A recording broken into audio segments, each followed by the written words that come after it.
할머니, 이 돈 어디서 났어요?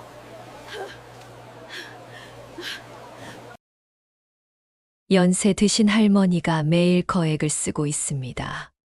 범죄에 연루된 것으로 의심됩니다. 인천 소래포구에서 포장마차를 운영하는 이진우 씨가 경찰에 신고한 내용이었습니다. 구멍난 운동화에 낡은 점퍼를 입은 78세 할머니가 매일 저녁 6시 정각에 나타나 꽃게와 대하를 40만 원어치씩 현금으로 산다는 것이었어요. 하루 40만 원, 한 달이면 1,200만 원이 넘는 돈을 쓰고 있었습니다. 더 이상한 건 빳빳한 새 돈으로만 결제한다는 점이었죠. 시장 상인들의 증언에 따르면 불과 3개월 전까지만 해도 이 할머니는 새벽부터 밤늦게까지 리어카를 끌고 재활용품을 모으던 기초생활 수급자였습니다. 한 달에 겨우 30만 원을 벌던 할머니가 어떻게 갑자기 하루에 그 13배가 넘는 돈을 쓸 수 있게 된 걸까요? 경찰이 조사를 시작하자 충격적인 진실이 밝혀졌고 포장마차 주인은 눈물을 흘렸습니다. 대체 할머니에게는 어떤 기막힌 사연이 있었던 걸까요? 사연 시작하기 전에 무료로 할 수 있는 구독과 좋아요 부탁드립니다. 이 채널을 찾아주신 고마운 분들께 기쁨과 행복이 가득하시길 바랍니다. 2024년 3월 15일 금요일 저녁 6시 인천 소래포구 수산시장 입구 이진우가 운영하는 포장마차 앞이 붐비기 시작했습니다. 퇴근길 직장인들이 하나둘 자리를 채웠어요. 진우는 능숙하게 꽃게를 손질하며 손님들과 농담을 주고받았습니다. 사장님, 오늘 꽃게 상태 어때요? 오늘 아침에 들어온 놈들이라 싱싱하죠. 딱 보세요. 이 집게발이 얼마나 통통한지. 15년째 이 자리를 지켜온 진우는 손님들의 얼굴을 대부분 알고 있었어요. 누가 매운 걸 좋아하고 누가 소주 몇 병을 마시는지까지 다 기억했습니다. 그때였습니다. 삐걱거리는 소리와 함께 낡은 리어카가 포장마차 앞에 멈춰섰어요. 리어카를 끄는 것은 허리가 구부정한 할머니였습니다.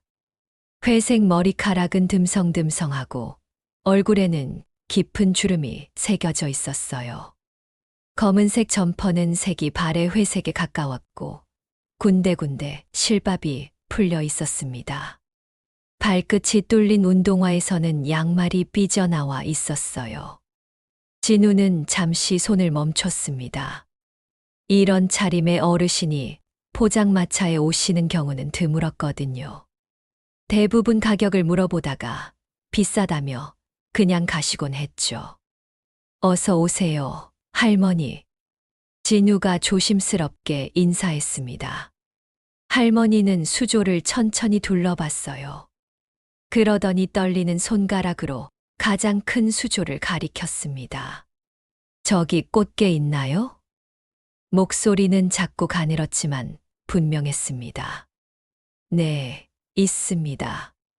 오늘 아침에 들어온 싱싱한 놈들이에요. 얼마나 드릴까요? 할머니는 잠시 망설이는 듯 하더니 주머니에서 낡은 천 봉투를 꺼냈습니다. 봉투는 여러 번 접었다 편 흔적이 역력했어요. 꽃게 5kg하고 저기 대하도 3kg 주세요. 순간 진우의 눈이 커졌습니다. 귀를 의심하며 되물었어요. 죄송한데 다시 한 번만요. 꽃게 5kg, 대하 3kg이요. 할머니가 담담하게 대답했습니다. 진우는 머릿속으로 빠르게 계산했습니다. 꽃게 1kg에 5만 원, 5kg이면 25만 원. 대하 1kg에 6만 원, 3kg이면 18만 원. 총 43만 원. 할머니, 43만 원인데요. 혹시 잘못 말씀하신 건 아니신가요? 아니에요. 맞아요. 할머니는 천봉투를 열기 시작했습니다. 진우의 눈이 더 커졌어요. 봉투 안에는 빳빳한 5만 원권 지폐가 빼곡히 들어 있었습니다. 은행에서 막 찾아온 듯한 새 돈이었어요. 할머니는 떨리는 손으로 지폐를 세기 시작했습니다. 5만 원권이 9장. 정확히 45만 원이었어요. 여기요. 거스름 돈 2만 원 주세요.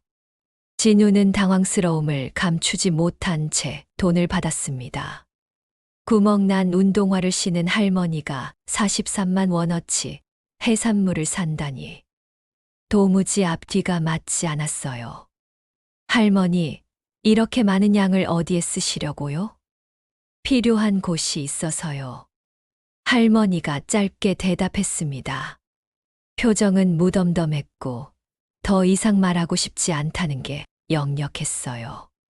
진우는 더 묻지 못했습니다. 30대 중반까지 장사를 하며 배운 게 있다면 손님이 말하고 싶지 않은 건 굳이 캐묻지 않는 것이었으니까요. 알겠습니다. 포장하는데 20분 정도 걸리는데 괜찮으세요? 괜찮아요. 기다릴게요. 할머니는 포장마차 옆 플라스틱 의자에 조용히 앉았습니다. 진우는 아르바이트생 수진을 불렀어요. 학비를 벌기 위해 아르바이트하는 대학생인 수진은 학비를 벌기 위해 저녁 시간에 일하고 있었습니다. 수진아, 꽃게 5kg 대하 3kg 포장해 줘. 네, 5kg요? 수진도 놀란 표정이었습니다. 진우는 꽃게를 손질하면서도 계속 할머니를 흘끔흘끔 쳐다봤어요. 의자에 앉은 할머니는 그저 가만히 앉아 있을 뿐이었습니다. 창밖을 보는 것도 아니고 휴대폰을 보는 것도 아니고 그냥 정면을 응시한 채 꼼짝도 하지 않았어요.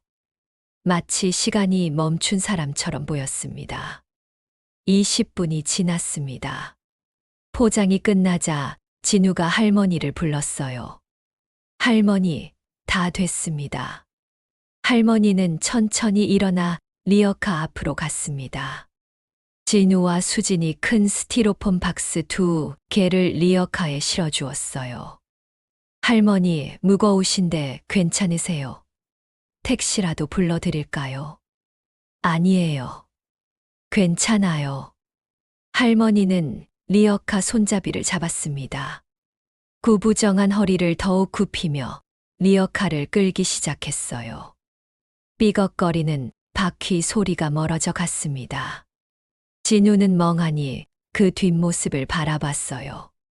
사장님, 저 할머니 대체 뭐 하시는 분이에요? 수진이 이상하다는 표정으로 물었습니다. 모르겠어. 나도 처음 보는데 43만 원을 그냥 현금으로 내시다니. 그것도 새 돈으로요. 진우도 같은 생각이었습니다. 뭔가 이상했어요. 하지만 어쩌겠어요. 장사는 장사였고 할머니는 정당하게 돈을 내고 물건을 사 가셨으니까요. 그날 밤 진우는 집에 돌아와서도 할머니 생각을 떨쳐낼 수 없었습니다. 구멍난 신발과 빳빳한 새 돈. 그 모순된 모습이 자꾸 머릿속에 떠올랐어요.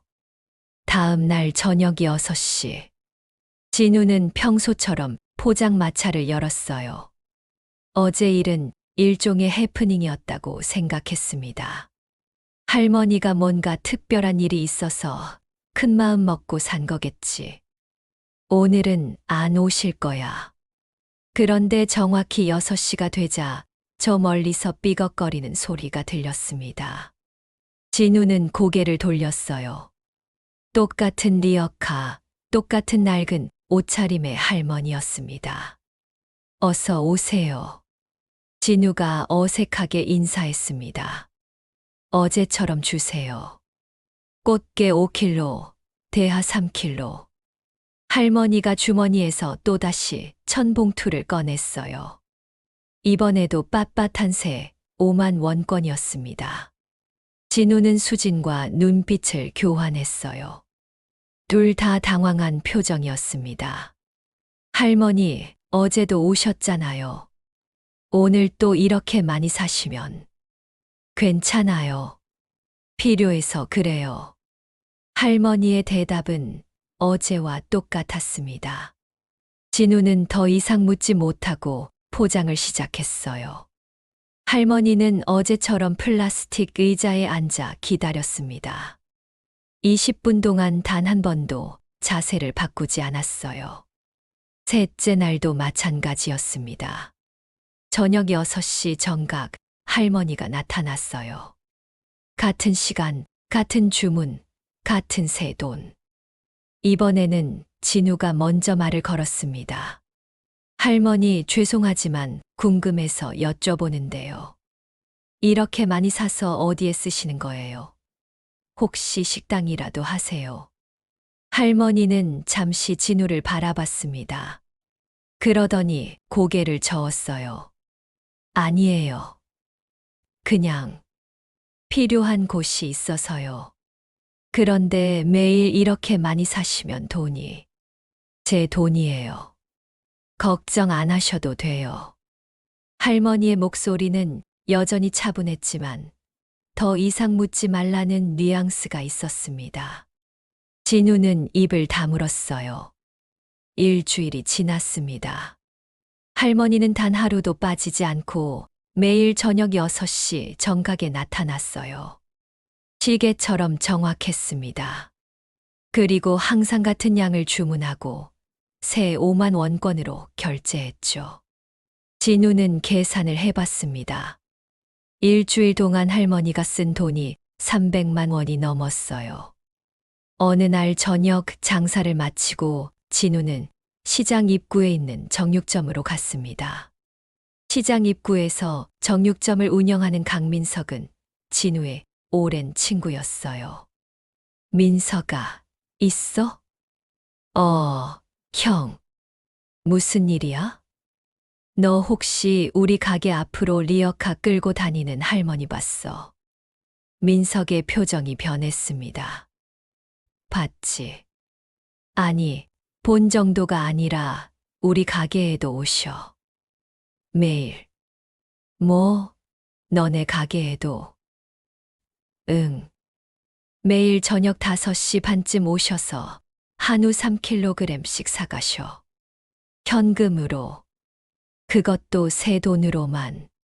진우는 숨이 막혔습니다. 3kg이면 60만 원이야. 매일. 두 사람은 서로를 바라봤어요. 형, 이거 이상한 거 아니야? 저렇게 허름한 옷. 입으신 할머니가 매일 그렇게 많은 돈을 쓴다는 게 말이 돼. 나도 그래서 여쭤봤는데 필요한 곳이 있다고만 하시고 더 말씀을 안 하시더라. 민석이 손가락으로 계산하기 시작했습니다. 우리 가게에서 60만 원, 형 가게에서 43만 원이면 하루에 103만 원? 일주일이면 700만 원이 넘어. 이거 그냥 넘어갈 일이 아닌데. 진우도 같은 생각이었습니다. 오늘 포장마차 일찍 닫고 할머니 따라가 볼까? 그래, 나도 가겠어. 그날 저녁 6시 할머니가 어김없이 나타났습니다. 진우는 평소보다 빨리 포장을 끝냈어요. 할머니가 리어카를 끌고 떠나자 재빨리 수진에게 가게를 맡기고 뒤를 따랐습니다. 민석도 정육점 문을 닫고 합류했어요. 두 사람은 적당한 거리를 유지하며 할머니를 따라갔습니다. 할머니는 시장을 빠져나와 주택가로 들어섰어요. 좁은 골목길을 몇 번 돌더니 언덕길로 접어들었습니다. 저기가 배다리 쪽인데. 민석이 작은 목소리로 말했습니다. 배다리는 인천에서도 가장 오래된 달동네 중 하나였어요.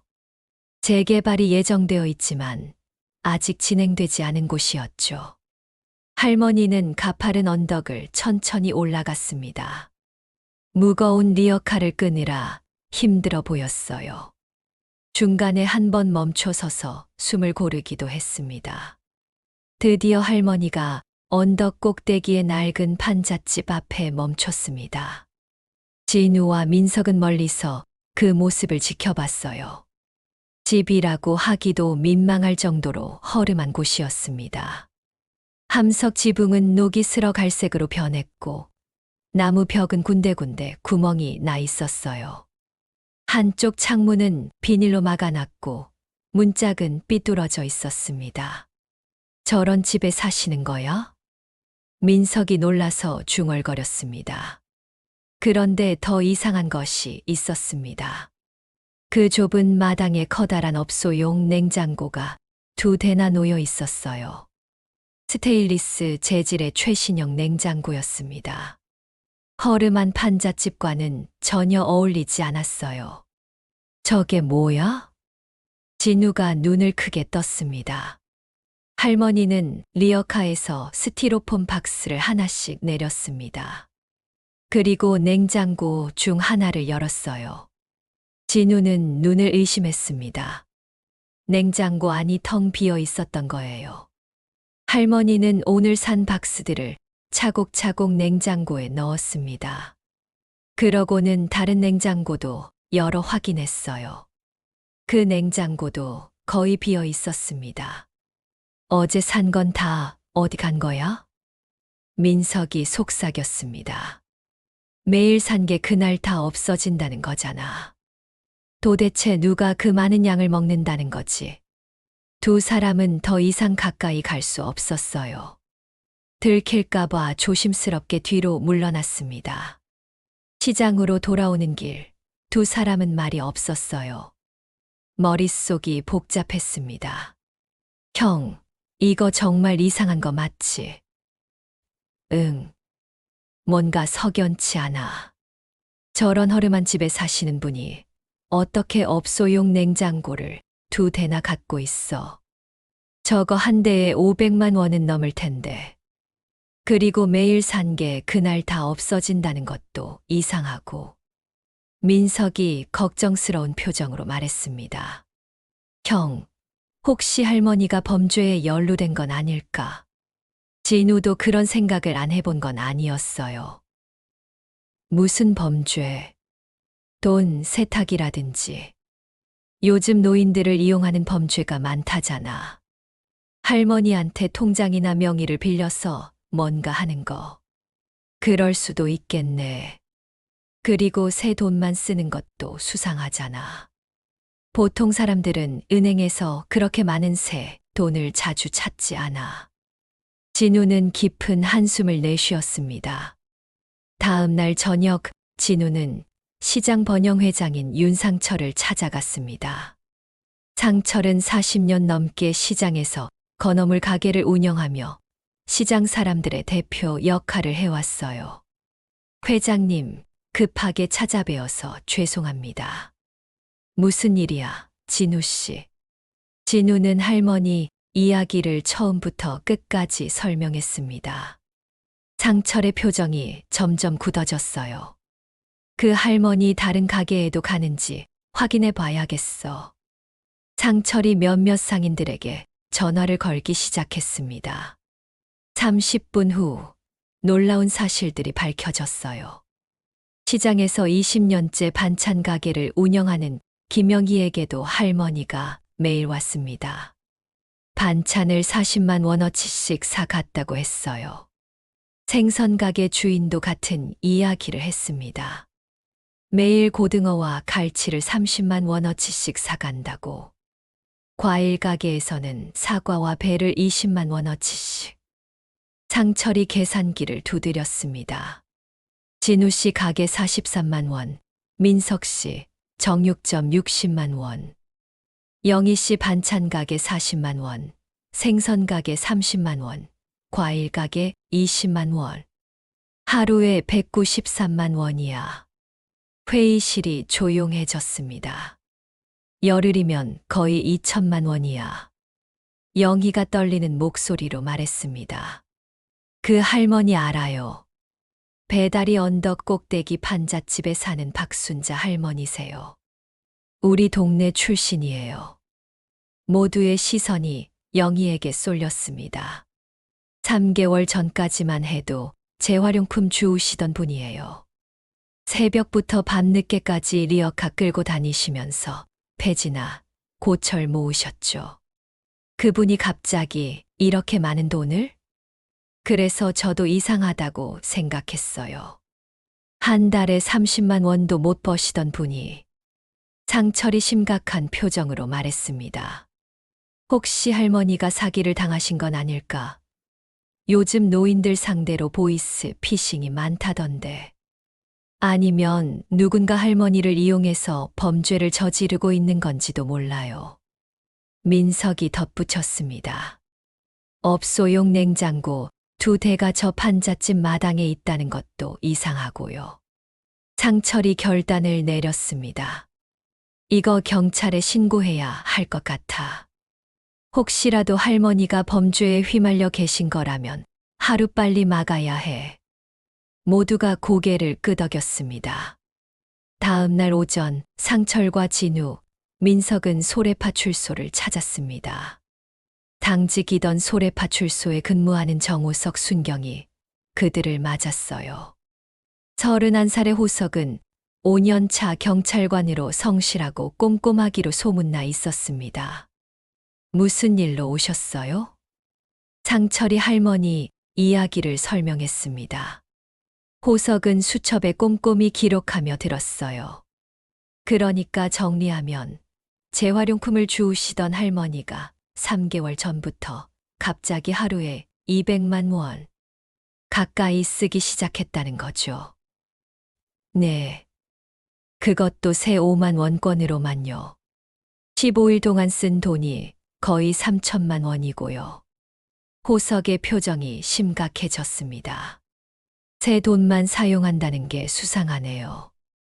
일반인이 은행에서 그렇게 많은 새 돈을 자주 찾는 건 흔한 일이 아니에요.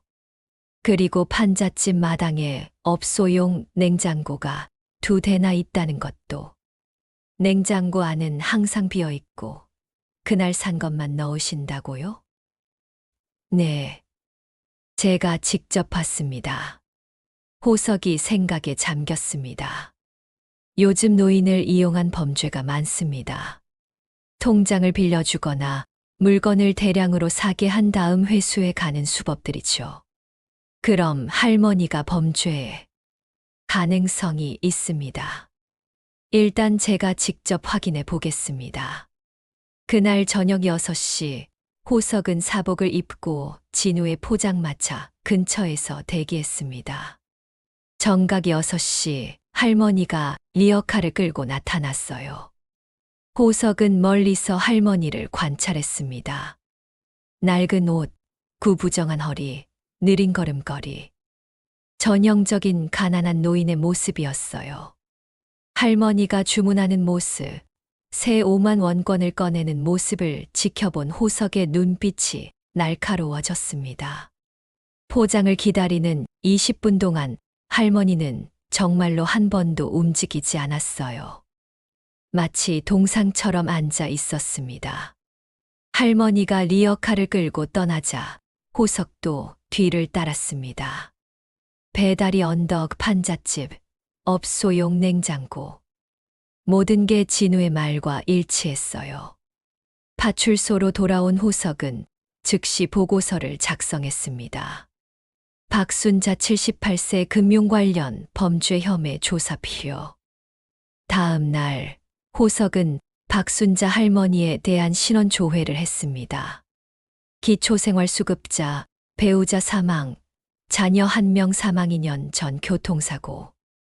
은행 거래 내역은 확인할 수 없었지만 호석의 경험상 이건 심상치 않았어요. 18일째 되던 날 오후 5시 호석은 파출소에서 대기하고 있었습니다. 오늘 할머니가 오시면 직접 이야기를 나눠볼 생각이었어요. 그런데 6시가 되어도 할머니가 나타나지 않았습니다. 6시 10분 6시 20분이 지나도 할머니는 오지 않았어요. 진유가 호석에게 전화를 걸었습니다. 순경님, 오늘 할머니가 안 오셨어요. 18일 동안 단 한 번도 빠진 적이 없는데. 호석의 가슴이 철렁했습니다. 제가 지금 할머니 집으로 가보겠습니다. 진우 씨도 오실 수 있어요? 네, 지금 바로 가겠습니다. 20분 후 호석과 진우, 민석은 배다리 언덕을 올라갔습니다. 판잣집 마당에 사람들이 웅성거리고 있었어요. 무슨 일이에요?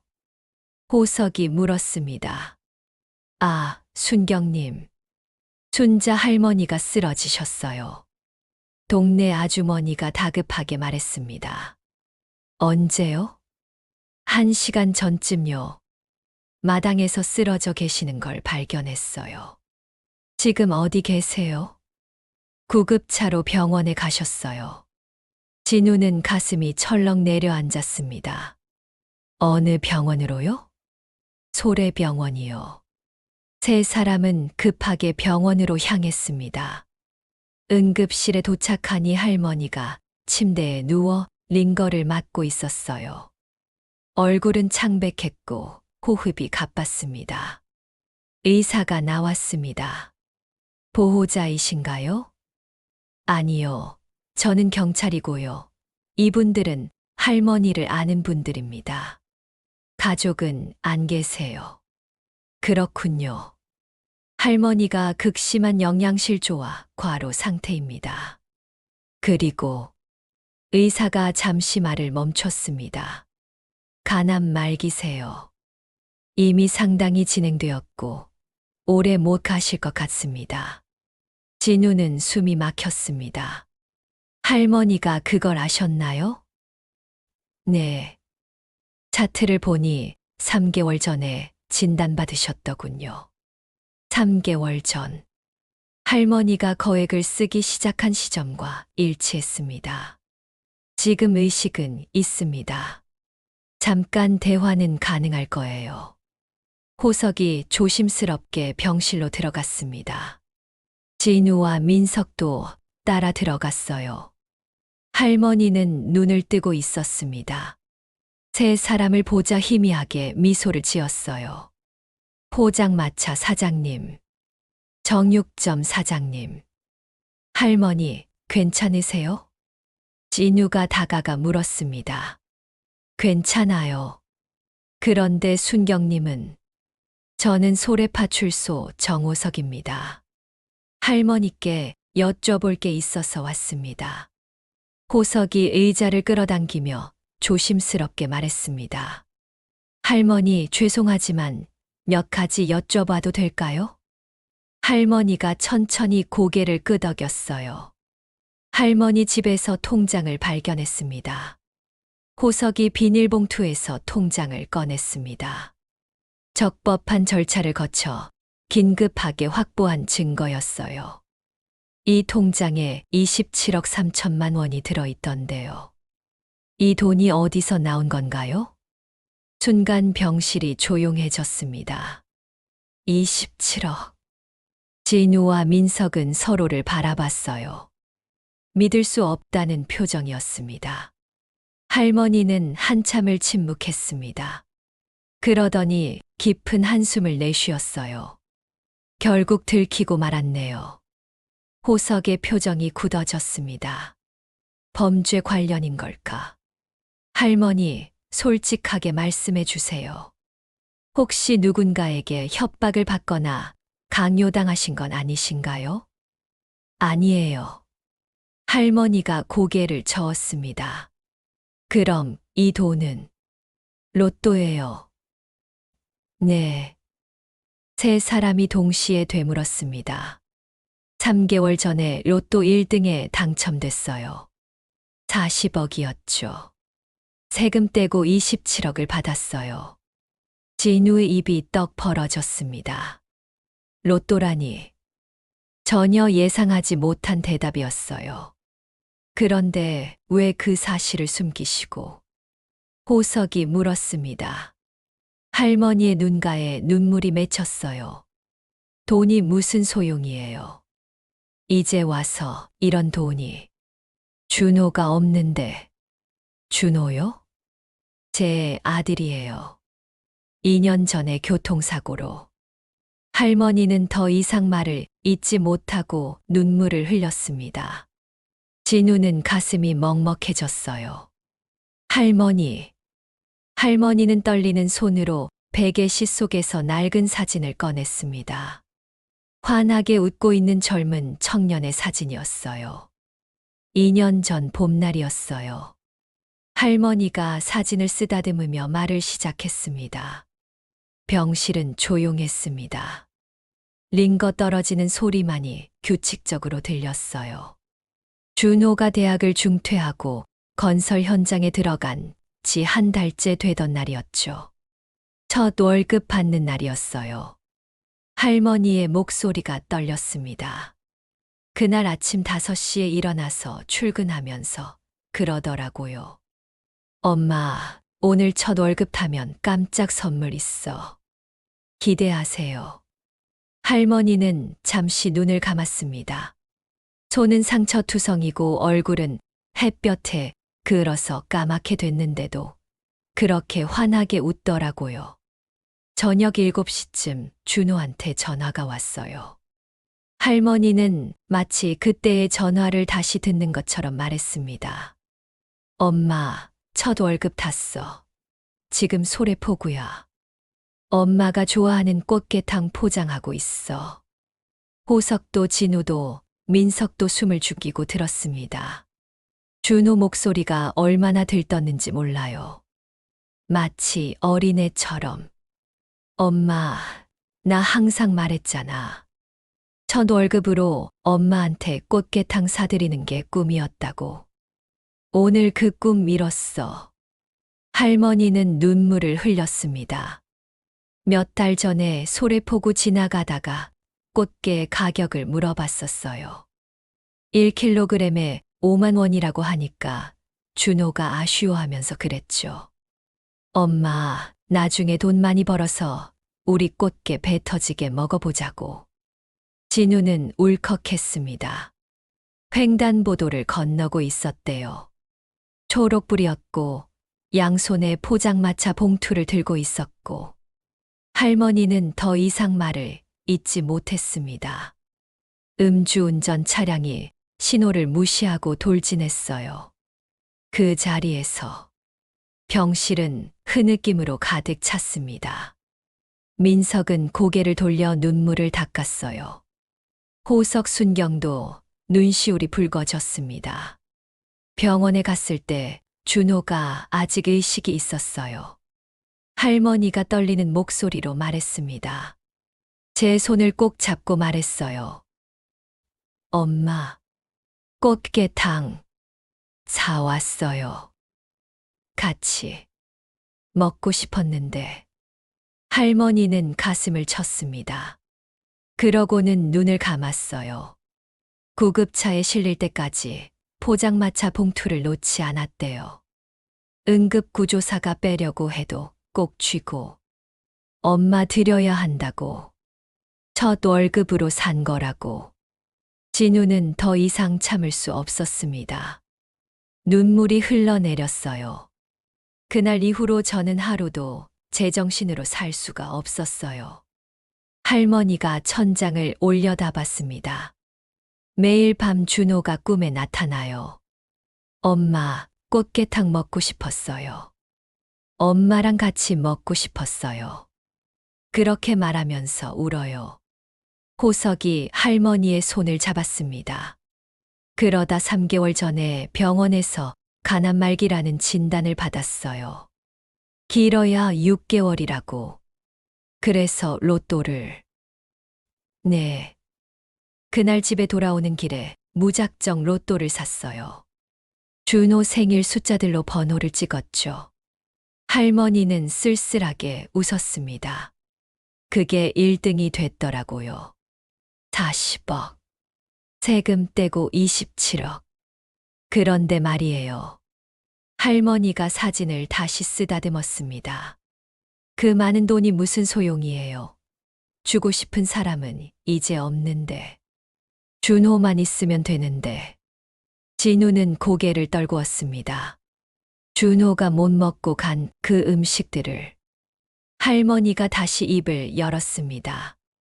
다른 사람들한테라도 나눠주고 가야겠다고 생각했어요.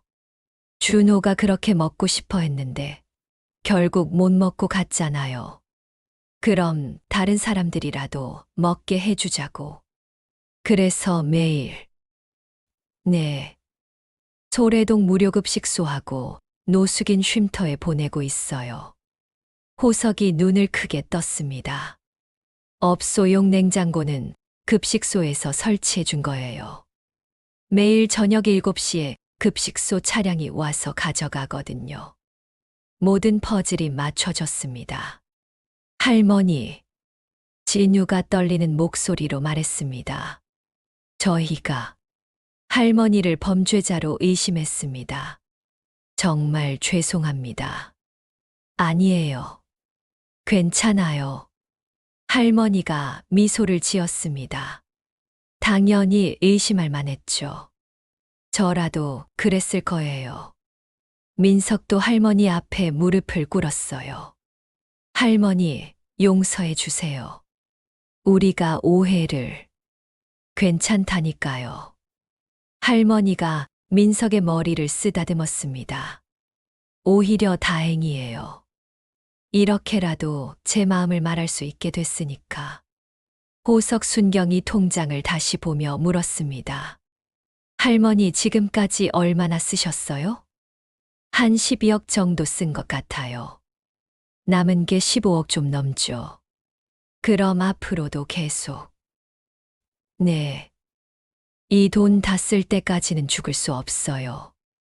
할머니의 눈빛이 확고했습니다. 준호가 원했던 걸 제가 대신 이뤄주고 가야죠. 그래야 나중에 준호 만났을 때 엄마가 내 뜻대로 다 해줬어. 내가 먹고 싶어 했던 것들 다른 사람들한테 다 나눠줬어. 그렇게 말할 수 있잖아요. 병실은 다시 조용해졌습니다. 호석이 부끄러운 듯 고개를 숙였습니다. 할머니, 정말 죄송합니다. 저희가 오해를. 순경님도 괜찮아요. 일이 일이니까 당연히 확인해야죠. 할머니는 창밖을 바라봤습니다. 제발 이 일 마칠 때까지만 조금만 더 살게 해주세요. 준호 만날 때 떳떳하게 말하고 싶어요. 세 사람은 할머니를 바라봤습니다. 가난하고 초라해 보였던 그 할머니가 이제는 세상에서 가장 위대한 사람으로 보였어요. 병실을 나온 세 사람은 한동안 말을 잃지 못했습니다. 복도 창밖으로 저녁 노을이 보였어요. 우리가 정말 큰 오해를 했네요. 호석이 먼저 입을 열었습니다. 범죄자로 의심했던 할머니가 사실은. 민석이 눈물을 닦았습니다. 이제 우리가 뭘 해야 할까요? 진유가 물었습니다. 도와드려야죠. 호석이 단호하게 말했습니다. 할머니 혼자서는 힘드실 거예요. 우리가 함께 해야 합니다. 다음 날 저녁 소래포구 시장 회의실에는 상인들이 모여 있었습니다. 진유가 병원에서 들은 이야기를 전했어요. 로또 당첨, 아들의 죽음, 첫 월급, 꽃게탕, 그리고 무료급식소. 회의실은 눈물바다가 되었습니다. 우리가 할머니를 도와드려야 해. 상철 회장이 말했습니다. 각자 할 수 있는 만큼 도와드리자. 강요는 없어. 마음에서 우러나오는 대로. 진유가 먼저 손을 들었습니다. 저는 꽃게를 원가로 드리겠습니다. 민석도 이어서 말했습니다. 저도 고기를 원가로 드리겠습니다. 영희가 일어났습니다.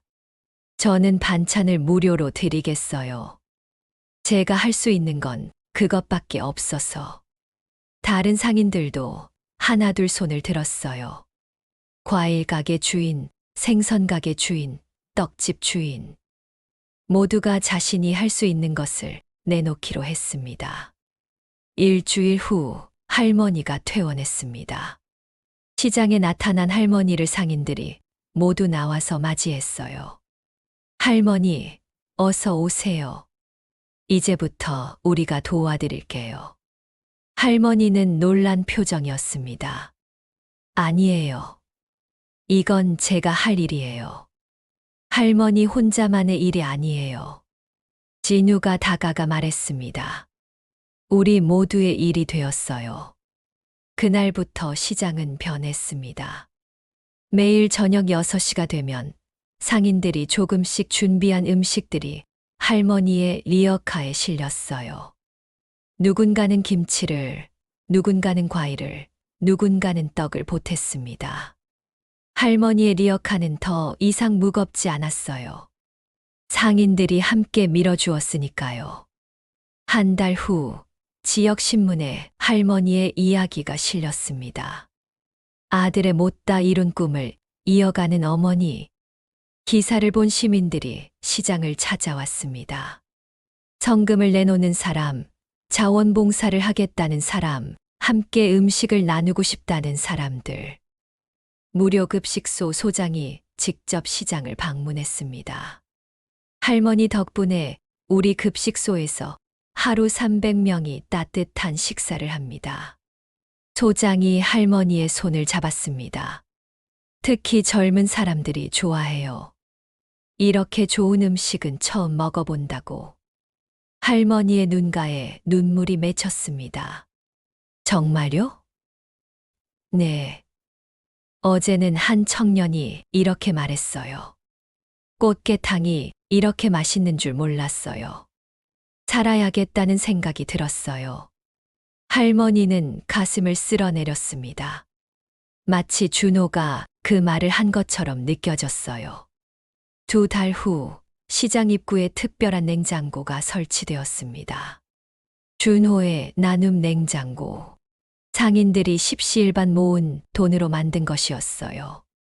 누구나 음식을 넣을 수 있고 필요한 사람은 누구나 가져갈 수 있는 냉장고. 개막식 날 할머니가 떨리는 목소리로 인사했습니다.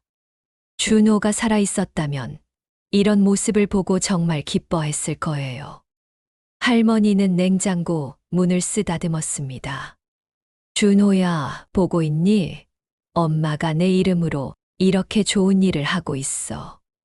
많은 사람들이 함께 해주고 있어. 시청에서 표창장을 수여했습니다. 지역 방송에서 촬영을 나왔어요. 할머니의 이야기는 전국으로 퍼져나갔습니다. 각지에서 편지와 성금이 도착했어요. 할머니 덕분에 효도의 의미를 다시 생각하게 됐습니다. 저도 나눔을 실천하겠습니다. 준호님이 하늘에서 정말 자랑스러워 하실 거예요. 그러던 어느 가을날 할머니가 다시 쓰러졌습니다. 간암이 급속도로 악화된 것이었어요. 병원에 입원한 할머니를 상인들이 교대로 간병했습니다. 진우와 민석은 밤을 새워가며 할머니 곁을 지켰어요. 할머니, 아직 가시면 안 돼요. 수진이 할머니의 손을 잡고 울었습니다. 할 일이 아직 많이 남았잖아요. 할머니는 힘없이 웃었습니다. 이제 충분해요. 준호도 기뻐할 만큼 했고, 좋은 사람들도 많이 만났고, 그때 병실 문이 열렸습니다. 무료급식소 사람들이 들어왔어요. 젊은이들, 중년들, 노인들. 수십 명이 줄을 이었습니다. 할머니, 우리가 왔어요. 그들은 각자 작은 선물을 들고 있었어요. 손수 쓴 편지, 손수 만든 종이꽃. 할머니 덕분에 저희가 살았어요. 한 청년이 앞으로 나왔습니다. 저는 노숙자였어요. 삶을 포기하고 있었죠. 그런데 급식소에서 할머니가 보내주신 꽃게탕을 먹고 이렇게 맛있는 걸 두고 내가 왜 죽나 싶었어요. 청년은 눈물을 흘렸습니다. 그게 제 인생의 전환점이었어요. 이제 저 식당에 취업했어요. 할머니 덕분입니다. 한 중년 여성도 나왔습니다. 저도 남편을 잃고 죽으려고 했어요. 그런데 급식소에서 먹은 한우가 너무 맛있어서 세상에 이런 맛이 있는데 내가 왜 죽나 싶었어요. 할머니는 눈물을 흘리며 한 사람 한 사람을 바라봤습니다. 그들의 얼굴에서 준호를 봤어요. 준호가 나누고 싶어 했던 그 마음을 봤습니다. 급식소 사람들이 모두 떠난 후 병실은 고요해졌습니다. 창밖으로 저녁 노을이 비쳤어요. 할머니는 눈을 감았습니다. 준호야. 할머니가 중얼거렸습니다. 엄마가 다 했어. 내가 먹고 싶어 했던 것들 다른 사람들한테 다 나눠줬어. 많은 사람들이 행복해했어. 내가 원하던 대로. 할머니는 평화로운 표정이었어요. 이제 엄마 갈게. 거기서 기다려. 그날 밤 순자 할머니는 조용히 눈을 감았습니다. 마지막 순간까지도 입가에는 미소가 머물러 있었어요. 장례식은 시장 사람들과 급식소 사람들이 함께 치렀습니다. 상주가 없는 장례식이었지만 조문객은 끊이지 않았어요. 할머니를 직접 본 적 없는 사람들까지 찾아와 눈물을 흘렸습니다. 준호 묘 옆에 할머니가 묻혔어요. 이제 어머니와 아들이 다시 만났습니다. 1년이 지난 봄날, 진우는 스티로폼 박스 하나를 들고 묘지를 찾았습니다. 박스 안에는 꽃게탕이 들어 있었어요. 할머니, 진우입니다. 오늘도 다녀왔습니다. 진우는 묘비 앞에 꽃게탕을 놓았습니다. 준호의 나눔 냉장고는 잘 운영되고 있어요. 매일 누군가 음식을 넣고 누군가 감사히 가져가요. 바람이 불어 벚꽃 잎이 날렸습니다. 시장은 이제 나눔의 시장으로 유명해졌어요. 다른 시장에서도 나눔 냉장고를 만들겠다고 찾아오고 있어요. 진우는 묘비를 쓰다듬었습니다. 할머니 준호 씨, 감사합니다. 저희에게 진짜 나눔이 뭔지 가르쳐 주셔서. 시장으로 돌아온 진우는 포장마차를 열었습니다. 오후 6시가 되자 자연스럽게 시계를 봤어요. 이제 할머니는 오지 않지만 그 시간은 여전히 특별했습니다. 준호의 나눔 냉장고는 여전히 시장 입구에 있었어요. 오늘도 누군가 김치를 넣고 누군가 반찬을 넣었습니다. 그리고 필요한 사람은 감사한 마음으로 가져갔어요. 저녁이 되어 진우는 할머니가 늘 앉던 그 플라스틱 의자를 바라봤습니다. 비어있는 그 자리가 왠지 따뜻하게 느껴졌어요. 밤하늘에 별들이 빛났습니다. 그 중에서도 나란히 빛나는 2개의 별이 있었어요. 마치 할머니와 준호가 함께 웃고 있는 것 같았습니다. 사랑은 끝나지 않습니다. 한 어머니의 사랑이 마을 전체의 사랑으로 이어졌고 그 따뜻함은 지금도 계속되고 있습니다. 나눔은 거창한 것이 아닙니다. 할머니가 보여준 것처럼 그저 할 수 있는 만큼 진심을 담아 나누는 것. 그것이 진짜 나눔입니다. 오늘도 소래포구 시장에는 따뜻한 마음들이 모이고 있습니다. 준호의 나눔 냉장고를 중심으로 할머니와 준호가 꿈꾸던 세상이 조금씩 하지만 확실하게 이루어지고 있습니다.